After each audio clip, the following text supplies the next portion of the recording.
సుమన్ టీవీలో మీ personal and business promotions కోసం కింది నెంబర్కి కాంటాక్ట్ చేయండి. మీసాలతో ఆడవేషం, పట్టుచీర కట్టుకుని ఆభరణాలు పెట్టుకోవడంతో పాటు మెడలో నిమ్మకాయల దండ, పూలమాలతో సంప్రదాయ పద్ధతులతో వేషధారణ. ఇవి శ్రీ తాతయ్యగుంట గంగమ్మ జాతర రోజున కనిపించే దృశ్యాలు. ఇటీవల గంగమ్మ జాతర అంగరంగ వైభవంగా జరిగింది. వేలాది మంది భక్తులు జాతరకు తరలిచ్చి ఆ తల్లి ఆశీర్వాదాలు పొందారు. అయితే 900 ఏళ్ల చరిత్ర కలిగిన ఈ జాతరపై ఎన్నో ప్రత్యేకతలున్నాయి. అవేంటో తెలుసుకుందాం.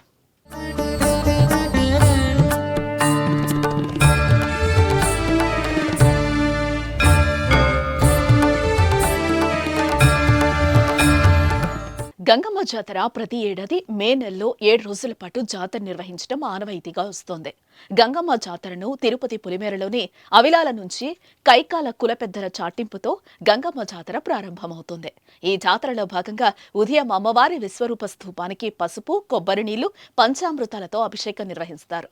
అనంతరం అమ్మవారిని పసుపుతో అలంకరించి భక్తులు సమర్పించిన చీరలు, వడిబాలు కడతారు. అనంతరం రాత్రి 7 గంటలకు గంగమ్మ తల్లి పుట్టినిల్లుగా భావించే అవిలాల గ్రామం నుంచి పుట్టింటి సారె, కుంకుమ, కొత్త బట్టలను గ్రామ పెద్దలు తీసుకొస్తారు. వీటిని ఆలయం తరపున కైకాల వంశస్థులు అందుకుంటారు. ఈ సారెను ఆలయానికి ఊరేగింపుగా తీసుకొస్తారు. స్త్రీలు ఆలయంలో పొంగలి తయారు చేసి అమ్మవారికి నైవేద్యంగా పెడతారు. రాగి అంబలి సమర్పిస్తారు. తిరుపతి గ్రామదేవత గంగమ్మ జాతర జరిగే వారం రోజుల పాటు గ్రామస్తులు పొలిమేర దాటరు. ఇతర ప్రాంతాల నుంచి వచ్చిన వారు రాత్రుళ్ళు ఇక్కడే ఉండకుండా బయటకి వెళ్లిపోవడం ఇక్కడి ఆనవాయితీ. ఈ తాతయ్య గుంట గంగమ్మ జాతరకు దాదాపు 900 ఏళ్ల చరిత్ర ఉంది. గ్రామదేవతగా అవతరించిన గంగమ్మను సాక్షాత్తు ఏడుకొండల వెంకన్న చెల్లెలుగా భావించి ఆరాధిస్తారు. ముందుగా భైరాగి వేషంతో భక్తులు అమ్మవారిని దర్శించుకుంటారు.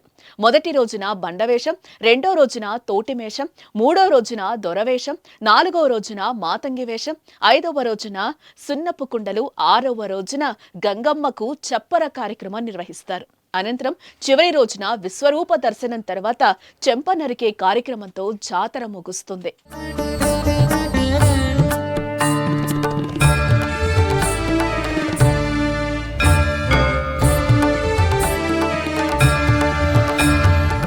ఈ జాతర సమయంలో మగాళ్లు చీర ధరించి మొక్కులు తీర్చుకుంటారు.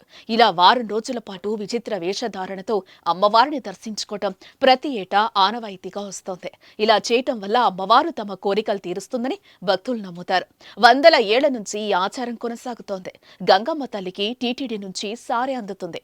7 రోజుల పాటు జరిగే ఈ జాతరకు వివిధ ప్రాంతాల నుంచి వేలాది మంది భక్తులు పాల్గొని ఆ తల్లి ఆశీస్సులు పొందుతారు.